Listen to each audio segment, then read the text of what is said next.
istrinya baik, anaknya pasti baik. Betul. Tapi kalau suami baik, anak belum tentu baik. Betul. Kita ulang sekali lagi, bisa? Kalau istri baik, anak pasti baik. Tapi kalau suami baik, anak belum tentu baik. Mana contohnya? Nabi Nuh alaihi salam. Nabi Nuh itu baik apa enggak baik? Baik, tapi anaknya anak durhaka, namanya Kan'an, gara-gara istrinya tidak baik. Makanya bapak, kalau istri bapak tidak baik, oh, inilah. Kalau dia tidak baik, belajar kepada ibu-ibu di kota Waringin Barat yang sudah baik, bah. Ajak kursus kemarin. Ini orang baik-baik semua nih. Suaminya tidak baik, namanya Azar, tapi anaknya justru jadi orang baik. Siapa anaknya? Ibrahim. Ibrahim itu bapaknya tidak baik, tapi emaknya perempuan yang baik. Akhirnya apa yang terjadi? Anaknya menjadi anak yang baik. Anak yang baik. Makanya ibu, kalau ada suami ibu yang agak-agak seperti Fir'aun, sabar-sabar. Sabar. Pulang dari sini, bang, insya Allah aku tetap sabar bersamamu, bang, sampai kau ditenggelamkan di Laut Merah, bang. Karena kata Ustadz Somad tadi, insya Allah anakku akan menjadi baik. Suami ibu boleh jadi tak baik, boleh jadi dia perampok, boleh jadi pecandu narkoba, boleh jadi dia sakau, tapi ibu masih ada satu harapan. Anak yang ibu kandung, anak yang ibu didik, anak yang ibu berikan akhlakul karimah, dia yang akan menjadi pelindung penaung. Di tengah malam dia akan berdoa, Rabbighfirli wali walidayya warhamhuma kama rabbayani shaghira. Maka ibu jangan berputus asa. Kadang banyak ibu-ibu ini putus asa, pulang ke rumah suami selingkuh, mabuk, langsung pergi ke kamar mandi, minum teh botol. Minum super pel. Enggak mati. Seminggu setiap ngomong bubuih.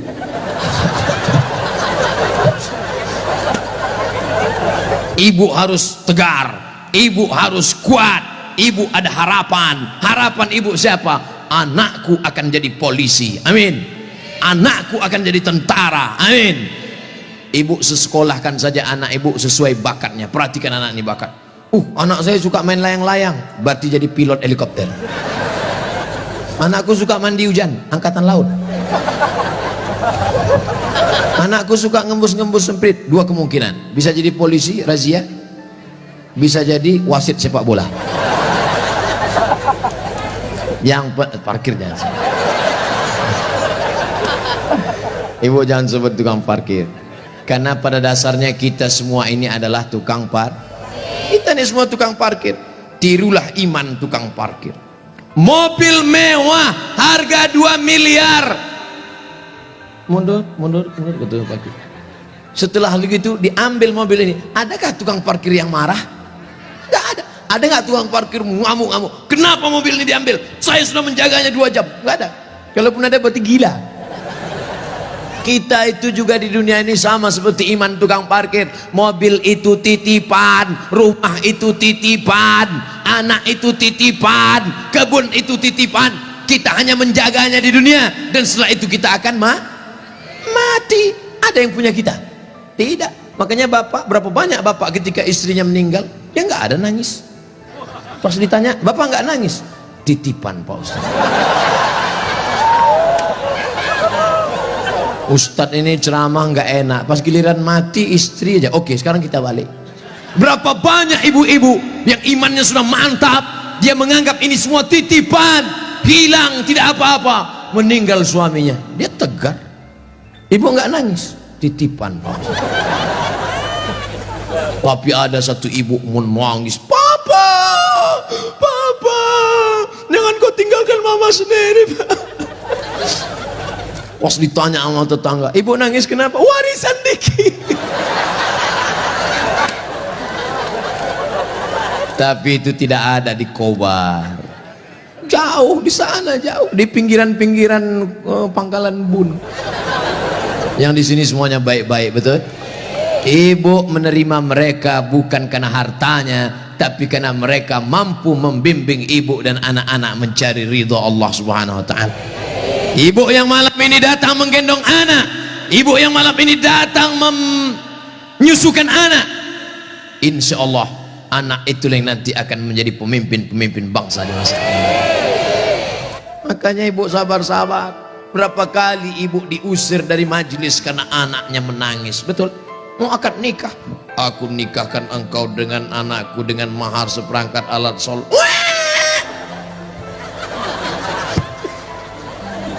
Berapa kali di majelis kematian ibu diusir, betul? Ada orang kaya meninggal, datang anaknya, mantunya, cucunya pakai baju hitam semua, nama kelompoknya Men in Black.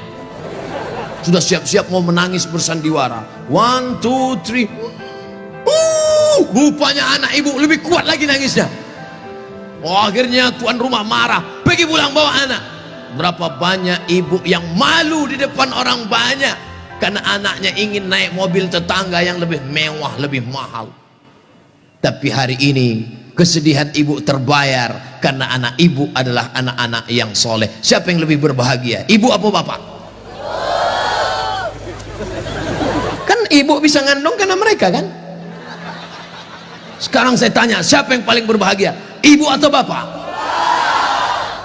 Mereka tetap bertahan, Pak. Bapak Ibu yang dimuliakan Allah Subhanahu wa taala, siap menjaga persatuan?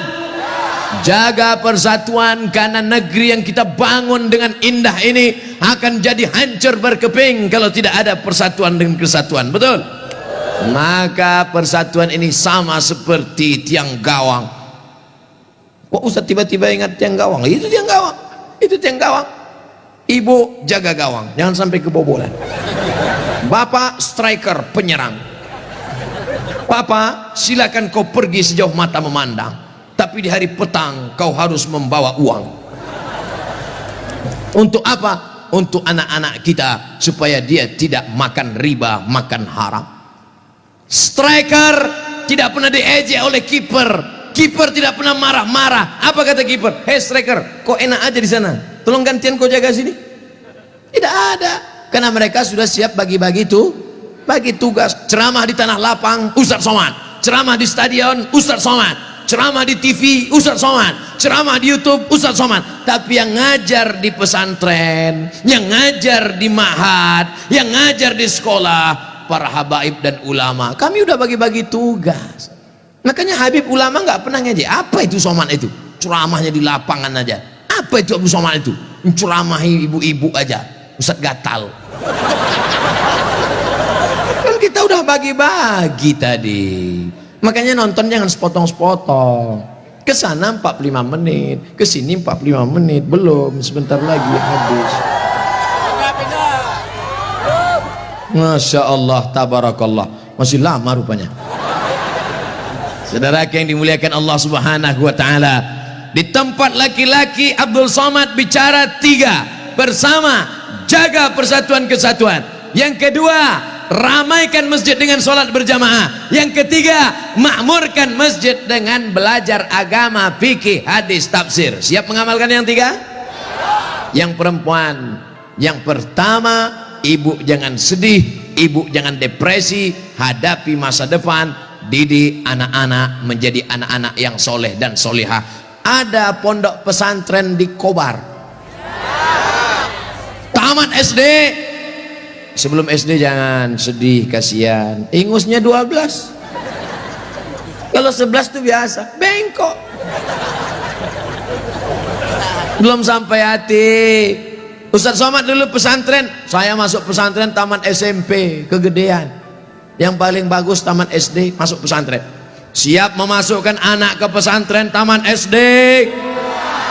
Janji? Ibu ingat, ibu punya uang banyak, belikan dia gadget, belikan dia motor, belikan dia mobil. Dia kaya, dia banyak uang, dia ganteng, dia cantik, tapi dia sakau, gemetar, sakit, gak ada gunanya.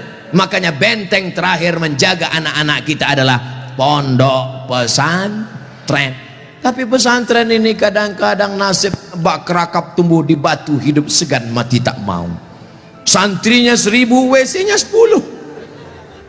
Ngantrilah santri-santri, wajahnya biru, menahan serangan.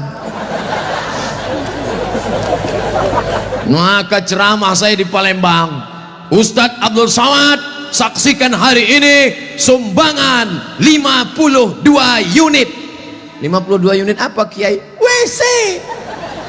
Mantap, bagus, itu yang perlu. Maka yang kaya-kaya datang besok pondok pesantren. Nggak ada gunanya pengajian banyak-banyak, mubazir. Innal mubazirina kanu ikhwana syayatin. Orang mubazir saudara setan. Kalau ada orang kaya tidak peduli pesantren, kalau ada orang hebat pejabat tidak peduli pendidikan agama, mubazir. Setan tidak menggoda dia lagi. Pas setan menggoda, ayo masuk neraka, kata setan, nggak usah bro, dia saudara kita. Hai bro, kata. Oleh sebab itu maka pertama yang ingin disampaikan Abdul Somad khusus kepada ibu-ibu, jangan pernah bersedih hati. Masa depanmu ada pada anak-anak. Tataplah mereka masa depan, tapi tentu dengan bahasa ibu. Bahasa ibu paling ngerti dengan anak. Jangan pulang dari sini anaknya dikumpul semua assalamualaikum.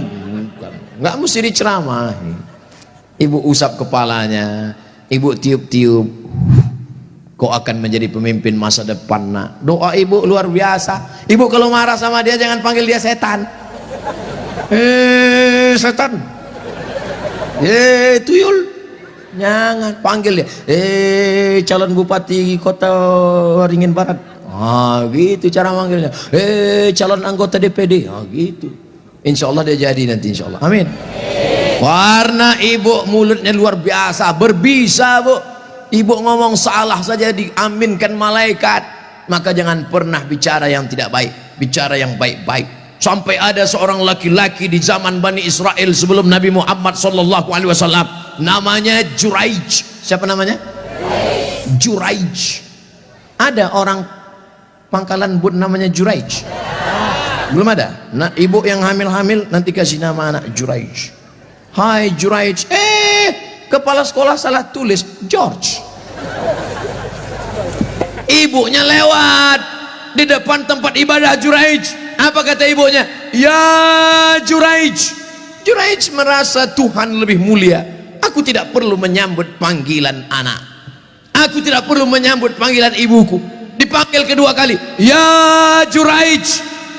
Juraij mengatakan Tuhan lebih mulia. Ngapain aku menyambut ibuku? Panggilan yang ketiga. Ya Juraij. Anaknya tidak menyambut juga. Akhirnya tercetus dari mulut ibunya. Apa kata ibunya? Allahumma la tumithu hatta turihi wujuhal mumisat. Jangan matikan Juraij sebelum matanya melihat wanita tuna susila. Mohon maaf, perempuan tidak baik, PSK, WTS, entah apa lagi namanya, dikabulkan Allah. Tidak lama setelah itu ternyata ada seorang perempuan pengembala kambing, hamil bukan kenyang, hamil, ditangkap, ditanya, hei perempuan, siapa suamimu? Siapa yang menghamilimu? Perempuan itu menjawab, Juraij. Yang menghamili saya adalah Juraij. Kira-kira masuk akal nggak Juraij menghamili perempuan yang nakal ini? Tidak, bukan dia, tapi fitnah. Dipertemukan Juraij dengan perempuan nakal. Rupanya Allah hanya ingin mengabulkan doa si ibu. Kata si ibu, jangan matikan Juraij sebelum matanya melihat wanita tuna. Akhirnya matanya memang betul-betul melihat wanita tuna susila. Melihat, padahal tidak mungkin ahli ibadah ketemu dengan wanita tuna susila. Kalau Satpol PP ketemu wanita susila memang bisa. Razia maksudnya. Mohon maaf Pak Satpol PP. Ini Juraij, orang soleh, akhirnya ketemu, mengaku, siapa yang menghamilmu? Ini Juraij. Ditangkap Juraij, difitnah Juraij. Ternyata kau jahat Juraij, kerjamu ibadah, rupanya pekerjaanmu di balik ini semua menodai pengembala kambing. Dihancurkan tempat ibadahnya, hancur berkeping. Kata Juraij, jangan bunuh aku sebelum anak ini lahir. Setelah anak itu lahir, ditusuk Juraij pakai pusar, pakai telunjuknya, tusuk. Juraij bertanya kepada anak yang baru lahir itu, Who is your father? Itu bahasa Pangkalan Bun. Siapa bapakmu? Anak itu menjawab, ra'il ghanam, koboi. Bapak saya adalah pengembala kambing. Akhirnya mereka cium kaki Juraij. Mereka bangunkan tempat ibadah Juraij dari emas. Juraij tersenyum. Ini skenario. Allah hanya ingin menunjukkan betapa makbulnya doa seorang. Kira-kira ibu bisa nggak menceritakan itu ke anak cucu ibu nanti? Nggak usah dihafal, hidupkan aja MP3-nya. Cari nanti Abdul Somad Pangkalan Bun, Abdul Somad Official. Subscribe, like, and share. Anakku, kau jangan melawan ibu nak, karena kalau ku katakan kau jadi katak, kau langsung jadi hantu. Nih ceramah Ustadz Somad tadi malam, dengar baik-baik. Gimana? Iya mah, itu insyaallah ibu anaknya semua baik-baik ya. Yang lalu-lalu apa boleh buat tai kambing bulat-bulat. Nasi sudah jadi tai ayam. Nasi tidak bisa kita rubah lagi, Bu. Tapi yang akan datang kita perbaiki. Cucu-cucu yang sudah lahir, sudah besar nggak bisa lagi. Tapi ibu punya anak perempuan, kasih tahu sama anak perempuan ibu, kamu kalau hamil banyak-banyak baca sholawat. Kalau hamil kata kiai, kata Habib, banyak-banyak baca surat Yusuf nak. Tapi dia salah sangka. Disangkanya kalau baca surat Yusuf anaknya ganteng macam Nabi Yusuf. Pas lahir hitam pesek pendek. Wah kiai, Habib, kenapa anak saya begini? Kiai sama Habib nggak marah. Mereka nggak pernah marah. Kenapa anak saya begini? Saya susah baca surat Yusuf. Kenapa anak saya nggak ganteng seperti Nabi Yusuf? Suami ente mana?